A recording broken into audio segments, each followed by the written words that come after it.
En este vídeo hablaremos sobre la problemática del valor razonable. Se define según la propia NIC 39, las normas internacionales de contabilidad, actualmente NIF, el valor razonable como la cantidad por la que puede ser intercambiado un activo o cancelado un pasivo entre un comprador y un vendedor interesados y debidamente informados en condiciones de independencia mutua. La mejor evidencia del valor razonable son los precios cotizados en un mercado activo. Esto es un concepto importante porque si el mercado de un instrumento financiero no fuese o no encajase dentro de esta categoría de mercado activo, la entidad puede utilizar una técnica de valoración para determinar su valor razonable, y eso da un hueco para que entren los modelos que han tratado, que han diseñado los teóricos en la industria académica. Un instrumento financiero se considera como cotizado en un mercado activo si los precios de cotización están fácil y regularmente disponibles a través de una bolsa, de intermediarios financieros, una institución sectorial, de un servicio de precios, de un organismo regulador, y esos precios reflejan transacciones de mercado actuales que se producen regularmente entre partes que actúan en condiciones de independencia mutua, también parafraseando la NIC 39. Es decir, es un mercado profundo, un mercado con múltiples partes intervinientes, tanto en el lado de la oferta como en el lado de la demanda, y donde la independencia mutua implica que no existe capacidad de acción sobre o de alteración del precio que va a resultar de ese mercado. La NIC 39 le habla de que cuando haya que utilizar técnica de valoración, lo que hay que hacer es determinar el precio de la transacción que se hubiera alcanzado en un intercambio entre partes que actúen en condiciones de independencia mutua, realizado en la fecha de valoración T y motivado por circunstancias normales del negocio, lo cual quiere decir que la técnica de valoración, el modelo de valoración, para los casos en donde no exista mercado, debe, en cierta medida, replicar, entre comillas, al mercado. Para eso, las propias normas internacionales de información financiera dicen o dan algunas pautas sin ser demasiado concretas, y es lo que vamos a intentar, desgranar qué pautas están dando. En primer lugar, se incluye el uso de transacciones de mercado recientes entre partes interesadas y debidamente informadas que actúen en condiciones de dependencia mutua. Es decir, pues si no existe para la fecha concreta, puede ser la fecha cercana, si estuvieran disponibles, así como las referencias al valor razonable de otro instrumento financiero sustancialmente igual, el descuento de flujos de efectivos o los modelos para valorar las opciones. Es decir, es una enorme amalgama la que da esta NIF, en donde pues existen problemas luego a la hora de utilizar concretamente el texto que estamos leyendo, porque ¿qué es eso de un instrumento financiero sustancialmente igual? Es decir, que no tenemos precio o valor razonable para este instrumento que queremos valorar, pero tenemos otro instrumento que obviamente pues hay que cifrar qué es eso de sustancialmente igual. Pues tendría que ser, si estamos hablando de bonos, del mismo emisor, ¿no? Y ese otro, pues que sí está valorándose en un mercado que podamos catalogar como activo. En cualquier caso, esto no se precisa en ningún sitio. Y otro tema es si podríamos utilizar un bono similar pero de otro emisor. Y ahí entraremos en la dificultad que existe entre, digamos, categorizar dentro de un determinado grupo de valoración, en este caso, o de riesgo, a un determinado acreditado, un determinado emisor. El descuento de flujos de efectivo, pues eso sí, porque eso está generalizado en la industria académica, es conocido, ¿no? Por ejemplo, el modelo de valoración de los bonos, pues el cálculo del valor actual utilizando unas determinadas tasas de descuento. Y luego los modelos de valoración de las opciones porque se han utilizado, se han incorporado, las mesas de tesorería los usan. Si existiese una técnica de valoración comúnmente utilizada por los partícipes en el mercado para determinar el precio y se hubiese demostrado que suministra estimaciones fiables de los precios obtenidos en transacciones recientes de mercado, la entidad utilizará dicha técnica. Bueno, entramos en el terreno de las técnicas de valoración comúnmente utilizadas, es decir, los modelos de valoración generalmente aceptados. La técnica de valoración hará uso en el máximo grado de informaciones obtenidas en el mercado utilizando lo menos posible datos estimados por la entidad. Incorporará todos los factores que considerarían los partícipes en el mercado para establecer el precio y será consistente con las metodologías económicas generalmente aceptadas, vuelve a insistir la NIF en este tema, para calcular el precio de los instrumentos financieros. Bien, Eh, Da alguna información adicional esta nueva recomendación, en el sentido de que se hará uso al máximo de las informaciones obtenidas del mercado. Es decir, que si utilizamos una técnica de valoración y no existe el precio de ese mercado activo, pues las variables subyacentes a esos modelos deberán estar, deberán poder conseguirse de manera similar a la de un mercado. Es decir, por ejemplo, si se utilizan referencias de tipos de interés, pues existe una curva cupón cero que es común a todos los profesionales de la valoración, por ejemplo, ¿no? Y luego lo de que sean consistentes con las metodologías económicas generalmente aceptadas, vuelve a insistir en lo de las técnicas de valoración que tienen que estar extendidas, que deben ser conocidas para los profesionales del mundo financiero. Periódicamente, la entidad revisará la técnica de valoración y comprobará su validez utilizando precios procedentes de cualquier transacción reciente y observable en el mercado sobre el mismo instrumento, sin modificaciones ni cambio de estructura, o que estén basados en cualquier dato de mercado observable y disponible. Es decir, no sirve tampoco que se vaya cambiando la técnica de valoración en función de las necesidades de la empresa, sino que tiene que haber una estabilidad en cuanto a la valoración, que tienen que proceder de transacciones recientes, pues un poco la idea de que emula el mercado, observables de mercado, sobre el mismo instrumento, y bueno, en fin, que se revisen las técnicas de valoración, pero con una cierta estabilidad y siempre basándose en datos disponibles.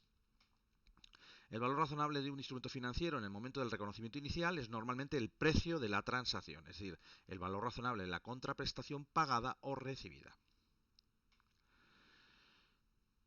En la definición de valor razonable subyace la presunción de que la entidad es una empresa en funcionamiento sin ninguna intención o necesidad de liquidar, reducir de forma material la escala de sus operaciones o celebrar transacciones en términos desfavorables para la misma. Es decir, que el valor razonable no es el importe que la entidad recibiría o pagaría en una transacción forzada, liquidación involuntaria o venta urgente.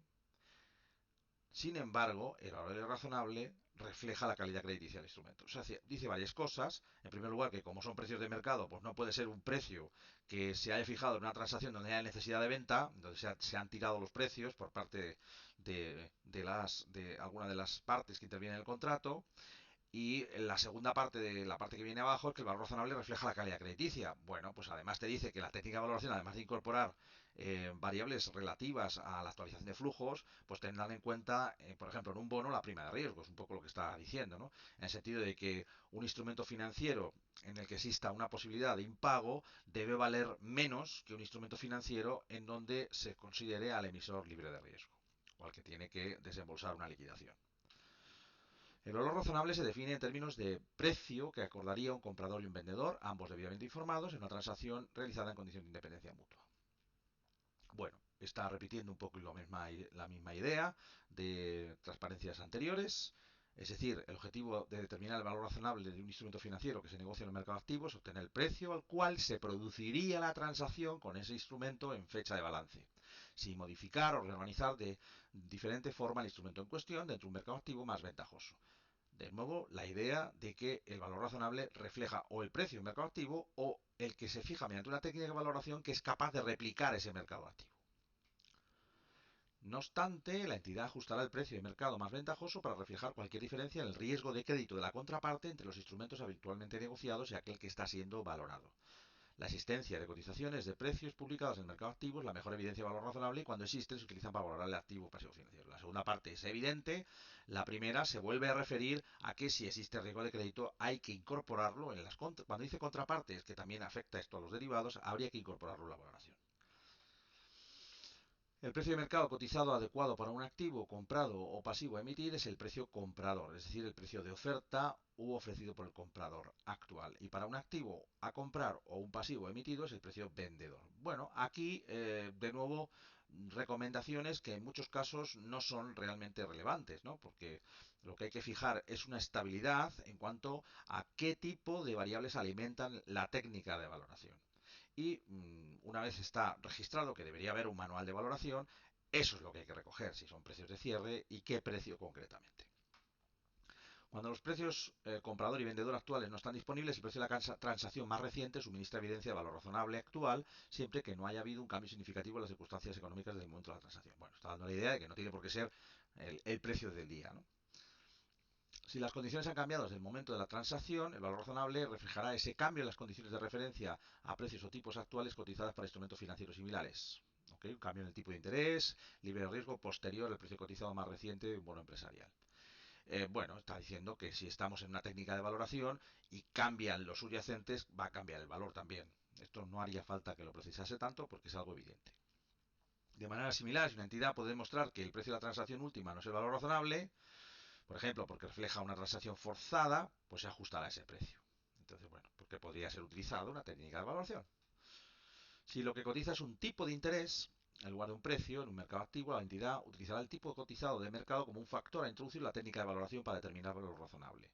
Si el tipo de interés de mercado cotizado no incluye riesgo de crédito o otros factores que los participantes en el mercado incluirían al valorar el instrumento, la entidad realizará un ajuste para tener en cuenta estos factores. Vuelve a estar, digamos, una redacción que piensa de una manera centrada en los bonos. De alguna manera está lo que está reflejando. Es decir, que al final son los tipos de interés que se van a utilizar para el descuento, que va a ser la curva de tipo de interés, de la que hablaremos posteriormente, y la prima de riesgo. Si el mercado para un instrumento financiero no es activo, la entidad establecerá el valor razonable utilizando una técnica de valoración. Creo que se ha dicho unas cuantas veces. Las técnicas de valoración incluyen la utilización de operaciones de mercado realizadas en condiciones de independencia mutua, entre partes interesadas y debidamente informadas, siempre que estén disponibles, así como referencias al valor razonable actual de otro instrumento financiero que es sustancialmente el mismo. Volvemos a incidir en un tema subjetivo en cuanto a la valoración, o bien el análisis de flujos de efectivo descontados y los modelos de determinación de precio de opciones. Volvemos al tema de que, bueno, son modelos estándar que estén generalmente aceptados. No aporta nueva información. El objetivo de utilizar una técnica de valoración es establecer en la fecha correspondiente a la valoración cuál habría sido el precio de una transacción realizada en condiciones de independencia mutua y motivada por las consideraciones normales del negocio.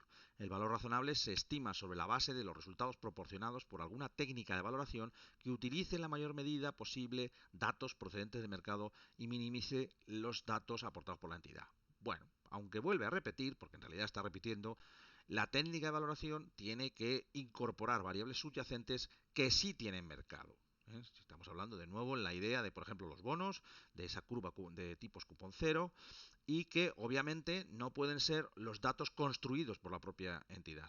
Es decir, que debe ser unos datos que sean útiles a cualquier especialista en la valoración financiera y por tanto extraíbles, son consultables en una fuente de información como Bloomberg o como Reuters y por tanto no puede ser una mera fabricación de datos subyacentes que determinan el valor y que después va a dar lugar a una posición patrimonial para una determinada empresa o una entidad financiera. Eso evidentemente no es lo que admiten las NIF. Se puede esperar que la técnica de valoración llegue a una estimación realista del valor razonable si A. refleja de forma razonable cómo podría esperarse que el mercado fijara el precio del instrumento y B. las variables utilizadas por la técnica de valoración representan de forma razonable expectativas de mercado y reflejan los factores de rentabilidad y riesgo inherentes al instrumento financiero. Aquí entramos en el terreno de la redacción farragosa y a qué puede referirse. Hay que hacer la interpretación desde un análisis del que ya conoce las técnicas que están extendidas en el mundo de las finanzas, ¿no? Expectativas de mercado en el sentido de que podrían ser utilizadas la curva de tipos cupón cero, como también se analizará a lo largo del manual de referencia y las diferentes clases de formación. Pues que al final se pueden utilizar los forward implícitos, por ejemplo, para sustituir a tipos variables futuros. Y en ese sentido, el día de hoy están expectativos de los agentes sobre los tipos de interés futuros.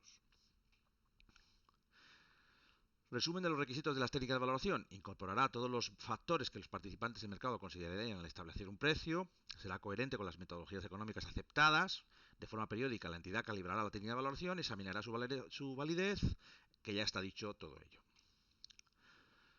Bueno, la entidad obtendrá los datos de mercado de manera coherente con el mismo mercado donde fue originado o comprado el instrumento. La mejor evidencia del valor razonable al proceder al reconocerlo, precio de la transacción. Volvemos a incidir en ello. Dice, a menos que el valor razonable de ese instrumento se pueda poner mejor de manifiesto mediante la comparación con otras transacciones de mercado reales observadas sobre el mismo instrumento o mediante una técnica de valoración cuyas variables incluyan solamente datos de mercado observables. Parece que estamos diciendo siempre lo mismo, pero se puede poner algún ejemplo para ilustrar este tema, ¿no? Y es que al final el precio de la transacción, y volvemos a algo que ya se ha dicho, que puede ser forzado, que puede proceder de un mercado que no es activo, por ejemplo, en mercados emergentes como los latinoamericanos, donde hay pocas pocas transacciones en el mercado secundario, si existe, primero si existe el mercado secundario para la deuda, por ejemplo, para los bonos del Estado, y en esos casos en donde existe poca profundidad, en ese sentido se puede considerar que esos mercados no son activos, podría acudirse a modelos de valoración, por ejemplo, en bonos emitidos en dólares, en donde existe tipos de interés en dólares que están cotizados, porque existe toda la curva de tipos de interés libres de riesgo, en donde la primera parte, en el tramo corto de la curva, están incorporados los LIBOR del dólar, y por tanto hay que, digamos que la técnica de valoración de los bonos vía esas variables subyacentes puede ser mejor y más estable que utilizar unos datos que van a depender pues de en qué medida hay pocas transacciones en un determinado día, ¿no? Toda técnica apropiada para estimar el valor razonable de un instrumento financiero en particular incorporará tanto los datos de mercado observables sobre las condiciones de mercado como otros factores que probablemente vayan a afectar el valor razonable del instrumento. El valor razonable de un instrumento financiero estará basado en uno o más de los siguientes factores. Y aquí vuelve a incidir en el mismo tema de las técnicas de valoración, pero está bien citar pues, los factores. El valor del dinero en el tiempo, y aquí va a aludir a los tipos de interés básicos o libres de riesgo, los tipos que vamos a llamar en los cursos de formación, en el manual de referencia, los tipos de interés cupón cero. Básicamente es esto. Y al final lo cita, la curva de rendimiento de los tipos de interés para diferentes horizontes temporales, es decir, para cada periodo temporal en cada fecha va a haber distintos tipos de interés libres de riesgo y que pueden estar publicados, por eso dice ahí que se deducen de precios observables de la deuda pública o están publicados en medios informáticos que se utilizan en finanzas como Bloomberg, etcétera, ¿no? Y a través de la deuda pública en el sentido de que a partir de las rentabilidades de la deuda pública pueden llegar a construirse tipos de interés libres de riesgo. Por razones prácticas, la entidad puede utilizar como tipo de referencia un tipo de interés generalmente aceptado y fácilmente observable, como el LIBOR o el tipo de las permutas financieras. Es que justamente en la curva cupón cero se incorpora en el tramo corto el LIBOR o más allá, en el tramo del mercado de capitales, digamos más amplio del año, los tipos fijos de swaps negociados por grandes operaciones entre entidades financieras. Y eso está disponible, existe mercado y por tanto existe información financiera para poder incorporarlo y eso justo es lo que importan los medios de difusión tipo Bloomberg. Bueno, luego dice que si el LIBOR no está libre de riesgo, el ajuste adecuado por riesgo de crédito de un instrumento particular se determina tras la consideración de su riesgo de crédito en relación al riesgo de crédito asumido por el tipo de interés de referencia. Farragoso, farragoso. Porque al final es que teniendo los tipos de interés libres de riesgo, podemos, mediante técnicas financieras, podemos también extraer la prima de riesgo. Pero ahí, pues obviamente, no, eso se deduce para el que conoce lo que subyace detrás. Y bueno, con la formación que vamos a poder impartir, a través del manual de referencia, se puede llegar a calcular tipos de interés libre de riesgo si disponemos de las condiciones contractuales, por ejemplo, de un bono, y disponemos de un bono, de una referencia a un determinado plazo y sabiendo cuáles son las fechas de pago, los cupones y si se va a percibir nominal el vencimiento, con las condiciones contractuales y teniendo en cuenta que disponemos de los distintos tipos de interés cupón cero, es posible calcular la prima de riesgo.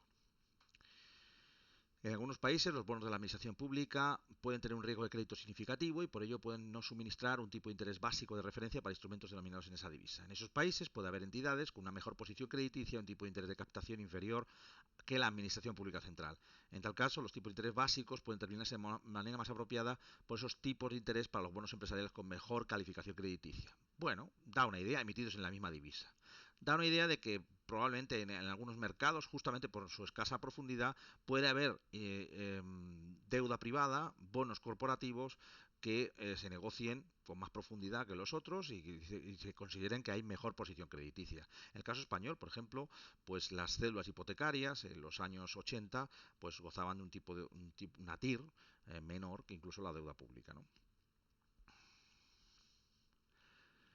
Riesgo de crédito. El efecto sobre el valor razonable del riesgo de crédito, la prima de riesgo sobre el tipo de interés básico, puede deducirse de los precios de mercado observables para instrumentos negociados de diferente calidad crediticia o bien a partir de tipos de interés observables cargados por prestamistas para préstamos con un abanico de diferentes calificaciones crediticias.